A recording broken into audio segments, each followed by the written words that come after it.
Assalamualaikum warahmatullahi wabarakatuh. Perkenalkan, saya Bobi Sadli dengan NIM C1C020081. Di sini saya akan mempresentasikan mengenai akad istisna. Akad istisna adalah penjualan antara al-mustasni atau pembeli dengan as-sani atau produsen yang bertindak sebagai penjual. Berdasarkan akad istisna, pembeli menugasi produsen untuk membuat atau mengadakan al-masnu atau barang pesanan sesuai spesifikasi yang disyaratkan dan menjualnya sesuai dengan harga yang disepakati. Adapun secara istilah, al-istisna adalah permintaan atau pesanan dari pihak pemesan tentang sesuatu yang khusus dan dikerjakan dengan cara yang khusus. Jenis-jenis akad istisna. Yang pertama, istisna adalah akad jual beli dalam bentuk pemesanan pembuatan barang tertentu dengan kriteria dan persyaratan tertentu yang disepakati antara pemesan atau pembeli atau mustasin dan penjual atau pembuat atau syani. Istisna paralel adalah suatu bentuk akad istisna antara penjual dan pemesan di mana untuk memenuhi kewajibannya kepada pemesan, penjual melakukan akad istisna dengan pihak lain atau subkontraktor yang dapat memenuhi aset yang dipesan pemesan. Syarat akad istisna paralel pertama atau antara penjual dan pemesan tidak tergantung pada istisna kedua atau antara penjual dan pemasok. Selain itu, akad antara pemesan dan penjual dan akad antara penjual dan pemesan harus terpisah dan penjual tidak boleh mengakui adanya keuntungan selama konstruksi. Dasar syariah akad istisna dalam Al-Quran, surat Al-Baqarah ayat 275 yang berbunyi, padahal Allah telah menghalalkan jual beli dengan dan mengharamkan riba. Menurut hadis dari Anas RA bahwa Nabi Shallallahu Alaihi Wasallam hendak menuliskan surat kepada Raja non Arab, lalu dikabarkan kepada beliau bahwa raja-raja non Arab tidak sudi menerima surat yang tidak distempel. Maka beliau pun memesan agar ia dibuatkan cincin stempel dari bahan perak. Anas mengisahkan, seakan-akan sekarang ini aku dapat menyaksikan kemilau putih di tangan beliau. Hadis riwayat Muslim. Ijma. Sebagian ulama menyatakan bahwa pada dasarnya umat Islam secara de facto telah bersepakat merajut konsensus atau ijma bahwa akad istisna adalah akad yang dibenarkan dan telah dijalankan sejak dahulu kala tanpa ada seorang sahabat ataupun ulama pun yang mengingkarinya. Dengan demikian tidak ada alasan untuk melarangnya. Perlakuan akuntansi atau PSAK 106 pada akad istisna. Akuntansi untuk penjual. Biaya perolehan istisna terdiri dari yang pertama itu biaya langsung, yaitu bahan baku, tenaga kerja langsung untuk membuat barang pesanan, atau tagihan produsen atau kontraktor pada entitas untuk istisna paralel. Yang kedua, biaya tidak langsung adalah biaya overhead termasuk biaya akad dan pra-akad.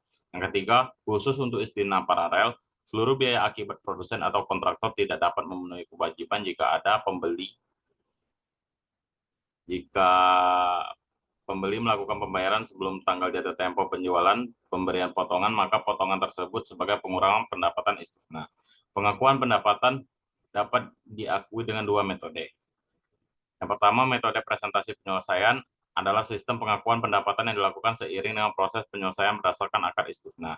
Yang kedua, metode akad selesai adalah sistem pengakuan pendapatan yang dilakukan ketika proses penyelesaian pekerjaan telah dilakukan. Untuk metode presentasi penyelesaian pengakuan pendapatan dilakukan sejumlah bagian nilai akad yang sebanding dengan pekerjaan yang telah diselesaikan tersebut diakui sebagai pendapatan istisna pada periode yang bersangkutan. Bagian margin keuntungan istisna yang diakui selama periode pelaporan ditambahkan kepada aset istisna dalam penyelesaian.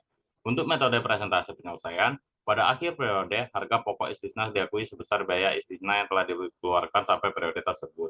Untuk metode akad selesai, ada pengakuan pendapatan, harga pokok, dan keuntungan sampai dengan pekerjaan telah dilakukan sehingga pendapatan diakui pada periode di mana pekerjaan telah selesai dilakukan.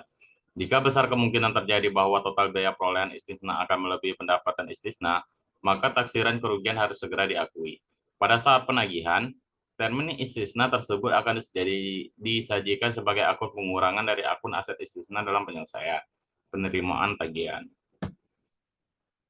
Perlakuan akuntansi PSAK pada akad. Akuntansi untuk pembeli. Pembeli mengakui aset istisna dalam penyelesaian sebesar jumlah termin yang ditagih oleh penjual dan sekaligus mengakui utang istisna kepada penjual. Aset istisna yang diperoleh melalui transaksi istisna dengan pembayaran tanggul lebih dari 1 tahun diakui sebesar biaya perolehan tunai. Selisih antara harga beli yang disepakati dalam akad istisna tanggung dan biaya perolehan tunai diakui sebagai beban istisna tanggung. Beban istisna tangguhan diamortisasi secara proporsional sesuai dengan proporsi pelunasan utang istisna. Jika barang pesanan terlambat diserahkan kepada kelalaian atau kesalahan penjual mengakibatkan kerugian pembeli, maka kerugian tersebut dikurangkan dari garansi penyelesaian proyek yang telah diserahkan penjual.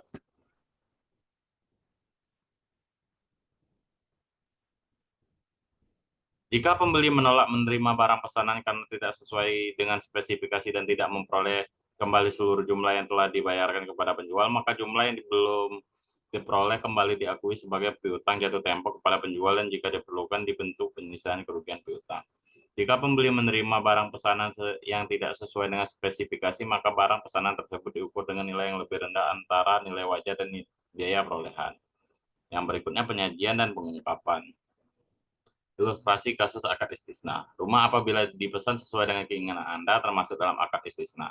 Misalnya ingin rumah dengan 3 kamar, desainnya minimalis, dan ada kolam renangnya. Untuk memenuhi keinginan ini, Anda bisa memesan rumah KPR di perbankan syariah yang menyediakan fasilitas tersebut. Pembayarannya bisa dilakukan secara fleksibel seperti di awal akad, biasa dengan cara diangsur atau bisa di kemudian hari. Itu yang dapat saya sampaikan. Saya akhiri wabillahi taufiq wal hidayah. Wassalamualaikum warahmatullahi wabarakatuh.